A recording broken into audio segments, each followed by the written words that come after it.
Welcome to Time News Studios.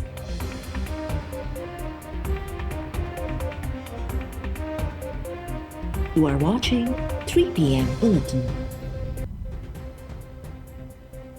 Missing persons list में शामिल माण्हू दहशतगर्दीअ में मुलविस, सबूत साम्हूं अची विया। बलोच यकजहती कमेटी ऐं फितनाल हिंदुस्तान जो गठजोड़ वाइको। केतिरा ई दहशतगर्द मिसिंग पर्सन्स लिस्ट में शामिल। गवादर हमले में मारिजी वियल दहशतगर्द करीम जान ऐं नेवल बेस हमले में मारिजी वियल अब्दुल वदूद भी मिसिंग पर्सन्स लिस्ट जो हिसो हुआ। सिक्योरिटी ज़रिए इंकशाफ़ कयो आहे त रियासत मुख़ालिफ़ प्रोपेगेंडा ऐं दहशतगर्दीअ जे केतिरनि ई ताज़ी कार्रवाइयुनि जो ॻंढापो बेवाइसी ऐं परॾेही एजेंडा ते कमु कंदड़ फितनाल हिंदुस्तान सां मिले थो।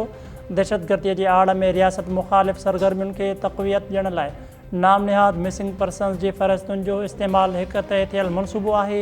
सिक्योरिटी ज़रियनि मूजिबि कलात ऑपरेशन दौरान मारिजी वियल दहशतगर्द सुहेब लांगो भी उन ई नाम निहाद मिसिंग पर्सन्स लिस्ट में शामिल हो, जंहिंखे मज़लूम नौजवान तौरु पेश कयो वियो। गवादर हमले में मारिजी वियल दहशतगर्द करीम जान ऐं नेवल बेस हमले में मारिजी वियल अब्दुल वदूद भी उन ई फ़हरिस्त जो हिसो हुआ। सिक्योरिटी ज़रियनि मूजिबि माहिरंग बलोच उन्हनि माण्हुनि खे गुम ॼाणायल करार ॾेई रियासती इदारनि ख़िलाफ़ मनफ़ी बयानियूं पखेड़ियो। मुख़्तलिफ़ सोशल मीडिया प्लेटफॉर्म्स ते सुहेब लांगो जे माहिरंग सां गॾु तस्वीरूं ऐं वीडियोज़ बि मौजूदु आहिनि, जेकी उन गठजोड़ खे वाइको कनि थियूं।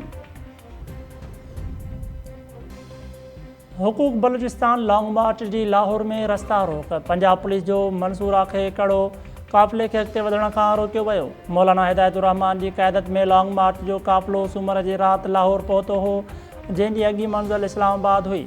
मार्च जे मुंतज़मीन ऐं पंजाब हुकूमत में ॻाल्हियूं जारी। पुलिस जी वॾी नफ़री, वाटर कैनन ऐं प्रिज़नर वैन्स मंसूरा जे चौधारी मुक़रर। पुलिस मंसूरा ॾांहुं ईंदड़ ऐं वेंदड़ समूरा लंघ बंदि करे छॾिया। लॉन्ग मार्च 5 ॾींहं अॻु कोयटा खां निकितो हो। तकरारी बयाननि बैदि पाकिस्तान अलर्ट। भारत के दोस्त मुल्कनि जे ज़रिए अहम पैगाम। नायब वज़ीर आज़म ऐं परॾेही वज़ीर इसाक़ डार चयो आहे त ॻाल्हियूं सिर्फ़ जामे ऐं संजीदा बुनियादनि ते मुमकिन आहिनि। पाकिस्तान जो इसराइल खे तस्लीम करण जो को मनसूबो नाहे। न्यूयॉर्क में प्रेस कॉन्फ्रेंस दौरान इसाक़ डार तरफ़ां अमरीकी दौरो कामयाब करार। अमरीकी परॾेही वज़ीर मार्को रूबियो सां मुलाक़ात ऐं टेलीफोन जो हवालो ॾींदे नायब वज़ीर आज़म चयो त इहा मुलाक़ात मुफ़ीद रही। असां यकीन ॾियारियो त ॻाल्हियुनि बिना ख़िते में अमुन मुमकिन नाहे। वापार ऐं टैरिफ बाबति बि ॻाल्हियूं कयूं वयूं। ईंदड़ कुझु ॾींहंनि में टैरिफ ते मुआहिदो तइ थी वेंदो। बरियासती हल बाबति कॉन्फ्रेंस में शिरकत बाबति हिकु सवाल ते इसाक़ डार चयो त हुन UN कॉन्फ्रेंस में पाकिस्तान तरफ़ां भरपूर जवाबु ॾिनो। पाकिस्तान बि रियासती हल जी हिमायत करे थो ऐं फ़लस्तीनी सरज़मीन ते इसराइली कब्ज़ो फौरी तौरु ख़तमु थियणु घुरिजे। पाकिस्तान जो इसराइल खे तस्लीम करण जो को मनसूबो नाहे। सलामती काउंसिल जी सदारत दौरान फ़लस्तीन सां गॾु कश्मीर मसइले खे उजागर कयो। भारत सां ॻाल्हियूं जामे ऐं संजीदा बुनियादनि ते थींदियूं। भारत जॾहिं बि कंपोज़िट ॻाल्हियूं करणु चाहे, पाकिस्तान तयारु आहे। भारत सिंताज़ मुआहिदे खे हिकु तरफ़ो ख़तमु नथो करे सघे। टिनि दरियाउनि ते असांजो हक़ु आहे। पाणीअ जो रुख़ फेराए वियो त असां क़बूलु न कंदासीं। असां पाणी जो हिकु फुड़ो बि छॾण लाइ तयारु न आहियूं। पाणी जे मामले ते आलमी अदालत में पाकिस्तान जी पोज़ीशन बहितर आहे। 9 मई केस में PTI बानी जे ज़मानत मामले ते सुप्रीम कोर्ट में ॿुधणी। कार्रवाई बिना हिकु भेरो ॿीहर मुलतवी कई वई। चीफ जस्टिस जे सरबराही में ॿ रुकनी बेंच केस जी ॿुधणी कई। PTI बानी जे वकील सलमान सफ़दर जी परॾेह रवानगी सबबि ॿुधणी 12 अगस्त ताईं मुलतवी कई वई। वकील सलमान अकरम राजा पेश थी अदालत खे आगाह कयो त सलमान सफ़दर हिन वक़्तु मुल्क खां ॿाहिरि आहे, उन करे ॿुधणी मुलतवी कई वञे। हुन अदालत खे ईंदड़ हफ़्ते ॾींहुं तारीख़ ॾियणु ऐं धुरनि खे तकड़ा नोटिस जारी करण जी इस्तदा कई।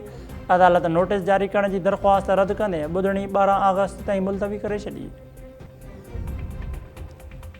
GD अॻवान मुर्तज़ा जतोई अमीनाणी पुलिस ते हमले ऐं बिलावल ज़रदारी क़त्ल केस में नौशरो फ़िरोज़ जी दहशतगर्दी टोड़ अदालत आॾो पेश। अदालत ॿाहिरां सिक्योरिटी जा सख़्त इंतज़ाम। जज मोकल ते हुजण सबबि ॿुधणी मुलतवी। अदालत ॿाहिरां मीडिया सां ॻाल्हाईंदे मुर्तज़ा जतोई चयो त पुलिस ऑफिसर घरू वज़ीर जे मातिहत ज़रूरु आहिनि, पर खेनि कंहिं बि वज़ीर जी ग़लति ॻाल्हि न मञणु घुरिजे। 1.5 साल में 6 SSP बदिली थिया आहिनि। शायदि SSP हदफ़ पूरो करे नथा सघनि। मुल्क में करप्शन जी इंतिहा आहे। मोटरवे जा 4.5 अरब निकिरी विया तॾहिं बि ख़ैरु आहे। पुलिस कूड़ा केस दाख़िल करण में पूरी आहे। मोहब्बत देरो में मुबैना क़त्ल थियल नारी फ़ाइदा चन्नू केस में गिरफ़्तार जवाबदार अदालत में पेश। जिस्मानी रिमांड मंज़ूर। पुलिस गिरफ़्तार जवाबदारनि लाल ॾिनो ऐं अब्दुल जब्बार चन्नू खे कंडियारो जी अदालत में पेश कयो। अदालत ॿिन्ही जवाबदारनि खे 3 ॾींहंनि जे जिस्मानी रिमांड ते पुलिस हवाले करे छॾियो। नारी जे क़त्ल केस जी जांच में वॾेरो गिरफ़्तार न थी सघियो। ऐं घारो में बिजलीअ जी अण ऐलानियल लोडशेडिंग ख़िलाफ़ वापारियुनि जी शटरबंद हड़ताल। घारो एक्शन कमेटी ऐं वापारियुनि जे सॾ ते शहर जा समूरा नंढा वॾा कारोबारी मर्कज़ मुकमल तौर बंदि। शहरी एक्शन कमेटीअ जो चवणु आहे त बिना जवाज़ 10 कलाक लोडशेडिंग कई पई वञे।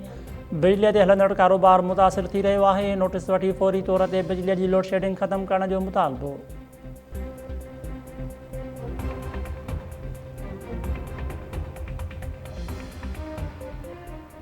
अस्सलाम वालेकुम नाज़रीन, टाइम न्यूज़ में भली कार आहियां अब्दुल हकीम नारे जो हेडलाइन सां ॾिठियूं तफ़सीली ख़बरूं शॉर्ट ब्रेक खां पोइ।